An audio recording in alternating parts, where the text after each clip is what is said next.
როცა მღვდელმთავრებთან მიდის იუდა და რას მომცემთ, რომ ეს კაცი მოგცეთო, მღვდელმთავრებს ძალიან გაუხარდებათ. ახლა რომ დავფიქრდეთ, რაში ჭირდებოდათ იუდა? ქრისტეს ეუბნება, ხო, როცა მიდიანი, ყოველდღე იქ არ ვიყავიო, რა ავაზაკს რო იჭერენ, ისე გამოხვედითო დასაჭერადო, აი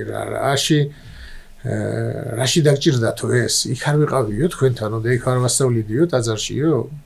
იქ არ მოვდიოდი, იქ რატო არ დამიჭირეთო? ხო და აი მღვდელმთავრებს რა არ შეეძლოთ იუდას გარეშე, აი იუდას მიცემა რაში ჭირდებოდათ? არაფერში. მაგრამ რატო გაუხარდათ? რატო მიცეს 30 ვერცხლი?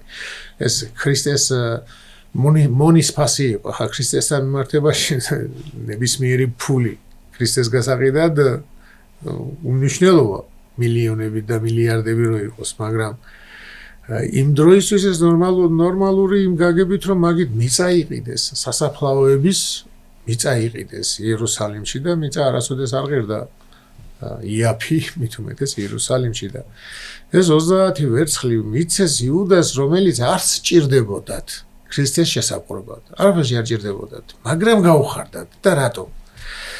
იმიტომ რომ მღვდელმთავრებმა იფიქრეს, რომ შიგნიდან დაიწყო ნგრევა. ეს არის მისი მოწაფე, რომელსაც ყოლაბად აქონდა, ხო ყველაფერი იცოდნენ და აი შიგნიდან რო ანგრევდნენ თითქოს ეს უხაროდათ, ეს გაუხარდათ. იქიდან გამომდინარე, რომ ყოველთვის მტერი ცდილობს, რომ შიგნიდან დაანგრიოს ეკლესიაც, შიგნიდან დაანგრიოს, შიგნით აი რა ვახსენე მღვდელმთავრებს შეუძლიათ ეკლესიის განადგურება, ეკლესიის დაგმობა, ეკლესიის რა ვიცი, მწვალებლობაში ჩაგდება და ასე შემდეგ.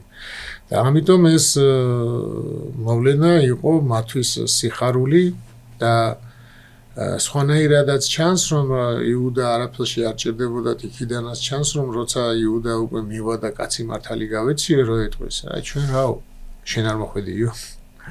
შენ არ გადაწყვიტეო, ანუ იუდა კი არ მიიღეს და კი არ ისა. უბრალოდ ქრისტეს მოსაკლავად უნდოდათ, რომ ის მოციქულები მოშორებული იყვნენ და თან მოციქულებს ხო ყველას შეეშინდა, ყველა გაიქცა, ყველა დაიფანტა და ეს ეგონათ რომ მორჩა.